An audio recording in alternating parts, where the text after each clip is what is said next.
بینەرانی یازی سلااوان لێبێ من یادگار فایقم ئەم شەو لە شاری سلێمانیەوە بە شێوەیەکی ڕاستەوخۆ لەگەڵتانە بم بۆ پێشکەشکردنی باسی ڕۆژی ئەمڕۆمان تایبەتە با قسەکردن لەسەر کۆمەڵێک پرس کە لەوەتی پرسی ڕێفراندۆم هاتۆتەکایەوە بە شێوەیەک لە شێوەکان بووە با باس و خواس و نیگەرانی لای هەندێک دروست کردو و هەندێکی تریش خۆیان بەشێک بوون لە دروستکردنی نیگەرانیەکان ئەویش تایبەتە بەوەی کە زۆر جار کە باسی ڕێفراندۆمەکرێت باسی پرسە نەتەوەی یە نیشتیمانی استراتیژیە دوورمە و دا و مستەقبەلیەکان ئەکرێت ئەبینی کەسێک ئەگەر پاڵپشتی لێ بکات زۆر جار بە شێوێک لە شێوەکان نیگەرانەکرێت تەخوی نەکرێت هەندێک جار تەکفیرەکرێت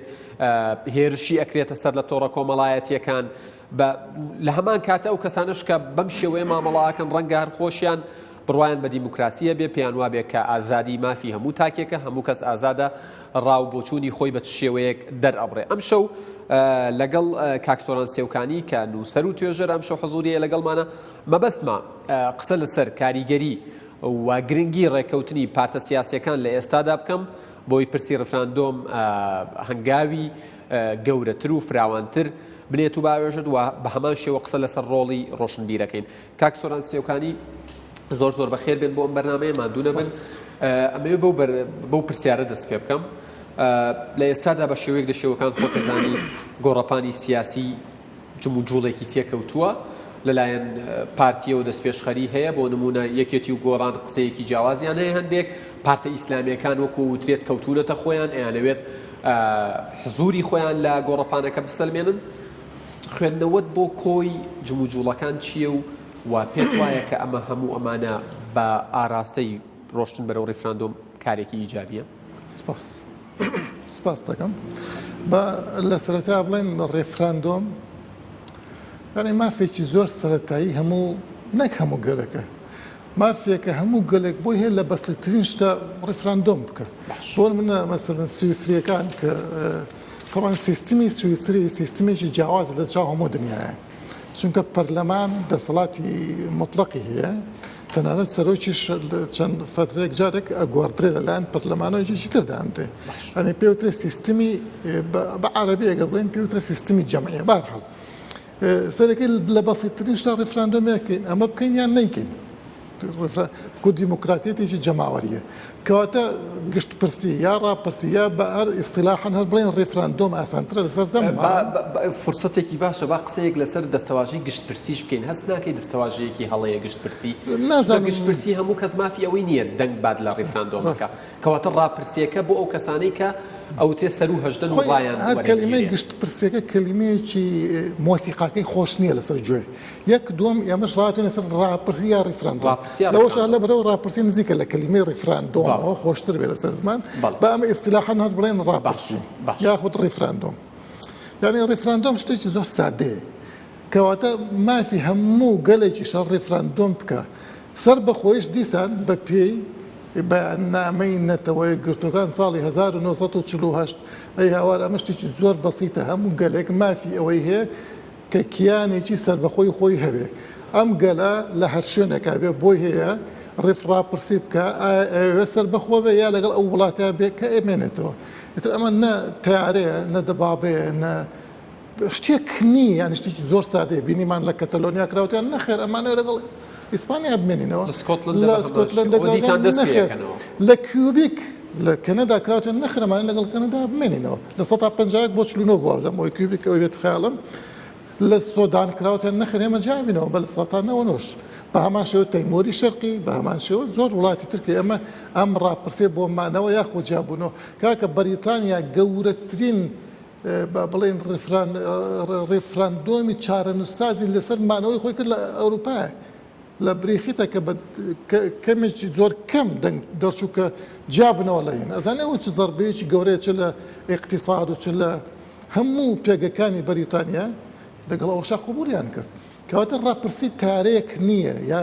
دەودرنجێک نییە یا شتێکی ئەوە مهم نییە کە ئێستا لە لای ئێمەی کورد یا ئەوەی ئێمەی کورد زۆر دواکەوتوین لە هیچ نازانین یا ئەوانەیە کە دژی ڕێفراندۆمن زۆر ئایدۆلۆژین زۆر متەخەلیفن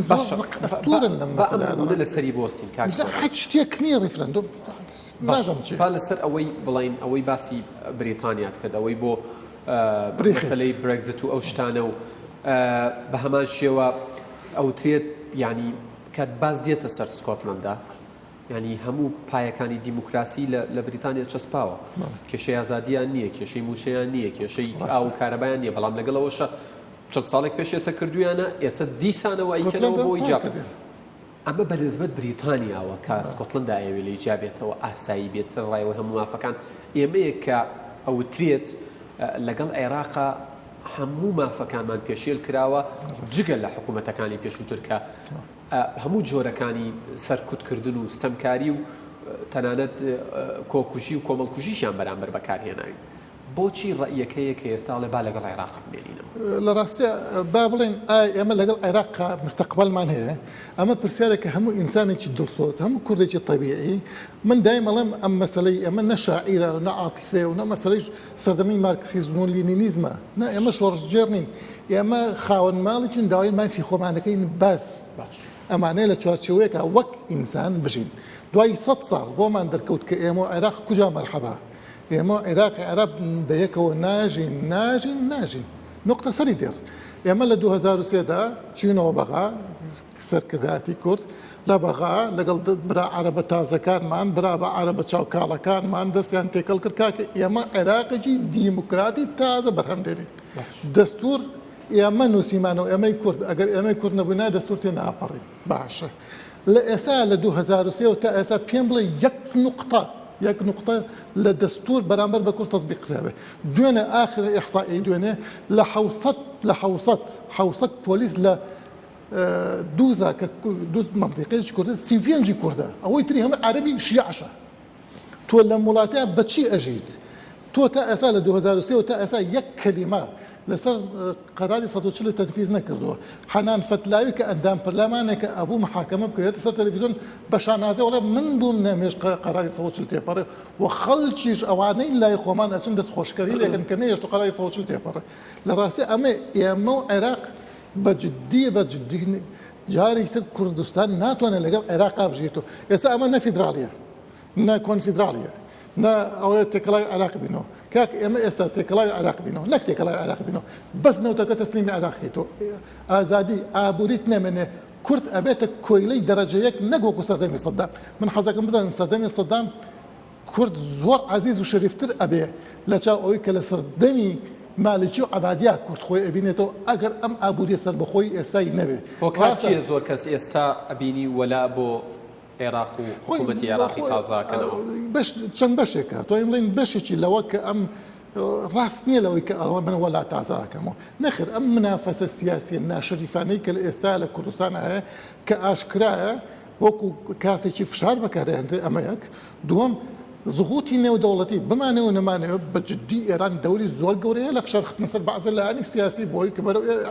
عێراق بڕاتەوە ئەمە یاریکردنی لایەنە سیاسیەکانە لەگەڵ عێراق و لەگەڵ غیری عێراقا بۆ بە کوشتنی کات تا ئەگاتە کاتی خۆی یا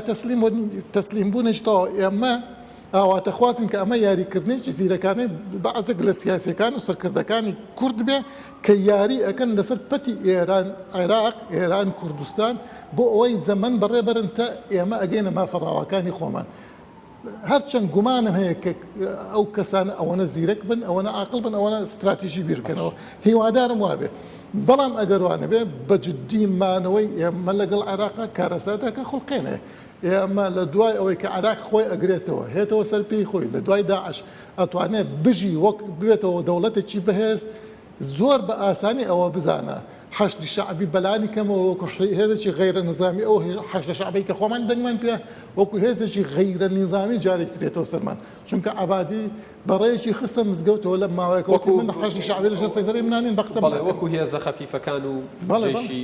ناشعبی جانان با بڵێن زۆر جار ئەوترا کە سەرکردایەتی سیاسی کورد بە تایبەت ئەوانەی کە بەشدار بوون لە کۆبوونەوەی هەنگاونان بەرەو ڕێفراندۆم جددی نین لە باسکردنی ڕێفراندۆم و تەنها کارتێکە و بەکارێنن بەڵام ئەوە تا چەندین جارە دووپاتیەکەنەوە سەر ڕایەوەی کە ئەمڕۆ دیسان ئێران و تورکیا جەختیان کردوتەوە کە لەگەڵ یەک پارچەی خاکی عێراقان و لەگەڵ ڕێفراندۆم نین بەڵام ئەوان ئەوەتانێت بۆ مەلیژنەی باڵای ڕێفراندۆم لەسەر ئاستی ناوخۆ هەنگاوەکان بەرەو ئاشتەوایی ئەبیندرێت و هەستی پێەکرێت و لەسەر ئاستی دەرەوەش بۆ نمونەوەتانێ جنابی کاک مەسعود بارزانی سەرکردایەتی شاندێکەکە بەرەو ئەوروپا و بڕیارە لەگەڵ ئەمریکا و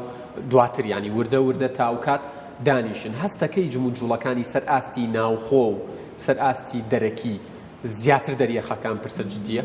خۆی کاک یادگەر مەسەلەی جددیبوونی ئەم پرسە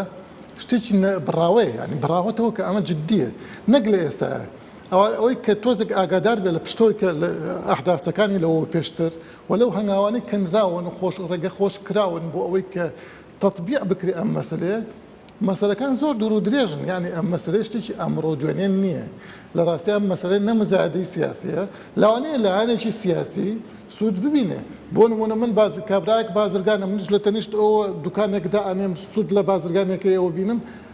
مەسەلا ئەوە نییە کە ئەو نابێ بازرگانی بکات لە بەرەوەی من سوود نەبینم ئەمە نە لە عالەمی سیاسەتە معقولە نە لە عالەمیینە من چەند ساڵ ئەڵم تکایە سەدان جار ئەم قسەی من نووسیوە تکایە هەموو مەجد و پیرۆزی و جوانەکان مەدەن بە پارتی مەیدەن بە پارتی ئێوە ببنە شەریکتیە بەڵام بەداخەوە ئەمانەی ئەم سیاسیانەی ئێمە کە دژی ئەم مەسەلێن لە ئەوڵەو کە خۆیان جا کردوتەوە لەو مەسەلە ئێستا کەوتونەتە قەفەزێکەوە ئاخر کاکە تۆ دژە ڕێفراندۆمی دژی سەربەخۆیی کوردی ئەمە خیانەتی عوزمایە لە کورد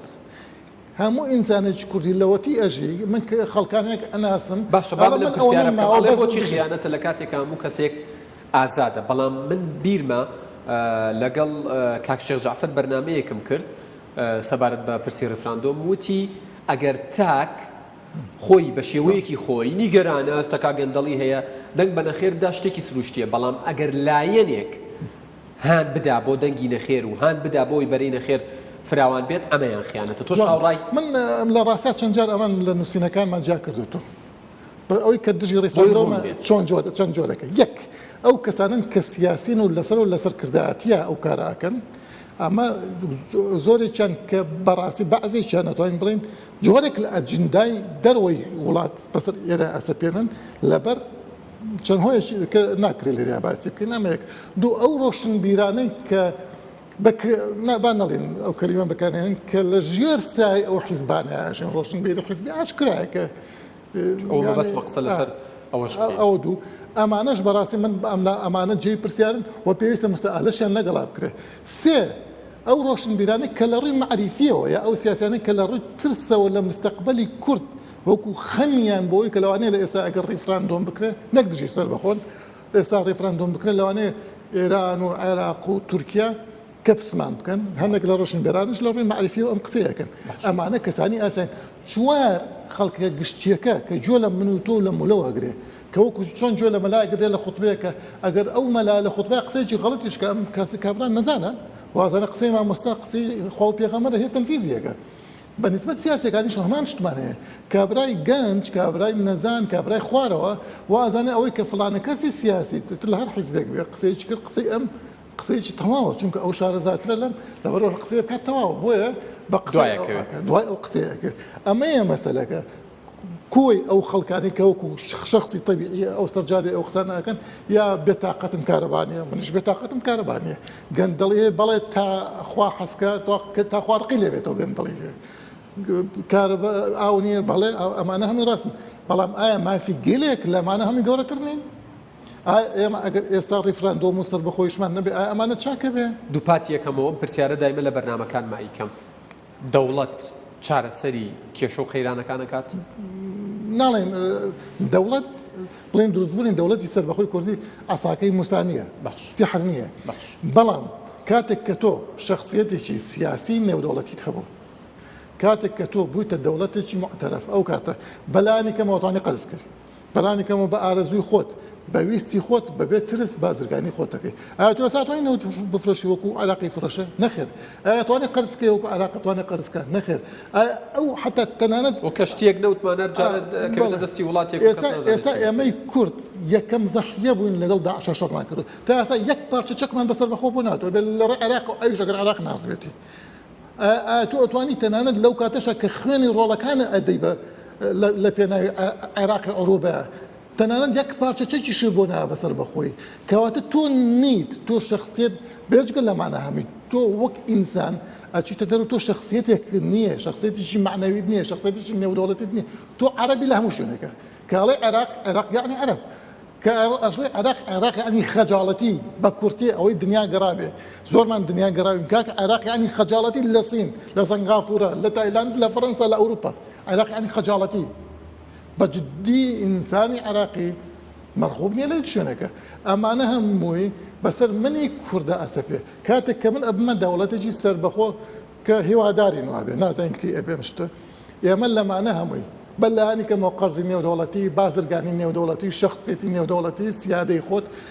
بيجي قال لا أني أريني زيادة بلى لحالي حاضرة عراق لهم أم خلق أما نازنة لهم لحظة عراق عربي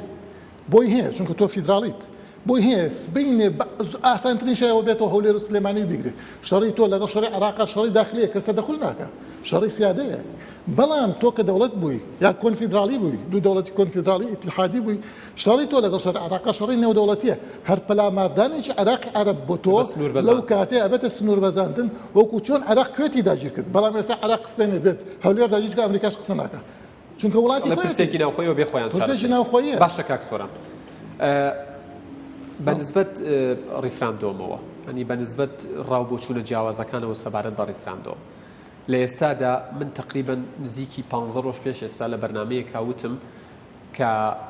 بەپێی زانیاریەکان بڕواوایە کە پارتی ڕازیە بەوەی کە پەرلەمان بە هەمان دەستەی سەرۆکایەتی کارا بکرێتەوە و پەرلەمان و سەرۆکایەتی هەرێم و سەرۆکایەتی حکوومەت 1 ساڵ درێژ بکرێتەوە و هەر بەپێی زانیاریەکان بە شێوەیەک لە شێوەکان ئاگادارم لەوەش کە گوایە یەکێتی و گۆڕان داوایان کردووە کە 2 ساڵ بێت مودەکە باشە ئەمە تەنها گریمانەیە و ڕەنگە وان نەبێت یعنی زانیاری فەرمینین بەپێی یعنی بۆچوونی تۆ لەبارەی ئەم پێشنیازانەوە پێت وایە ئەکرێت بە شێوەیەک لە شێوەکان یەکێ لەو پێشنیازانە تەبەنی بکرێت و لەو 1 ساڵە یاخود لەو 2 ساڵە هەنگاونان بەرەو ڕێفراندۆم و سەربەخۆییش پتەوتر و جدیتر بێ چونکە هەمووان يعني ڕێفراندۆمەکەش دابخرێ نا ڕێفراندۆمەکە بکرێت لە کاتی خۆی بەڵام هەنگاونان بەرەو سەربەخۆیی من لە ڕاستیە ئاگام لەو قەزیە نییە باش يعني ئەو مەسلەیەم ئاگادار نیم بەڵام بە کورتی پێم وایە گۆڕان گرفتینە لەگەڵ ڕێفراندۆما و قسەر کردایەتی ئەو دیعایات و ئەو شتێکی ئێستاکرا ئەو گەنجومەنجەی سەر فەیسبوک و ئەمانە قسەی خوانەکە لە ڕاستیە قسەی وەرجی فەرمینیە پێم وایە قیادەی سیاسی گۆڕان گرفتێکیە لەگەڵ پارتیا و لەوەشە حەزەکەم بزانێ گۆڕان حەقی زۆر لەلایە بەڵێ حەقی لایە چونکە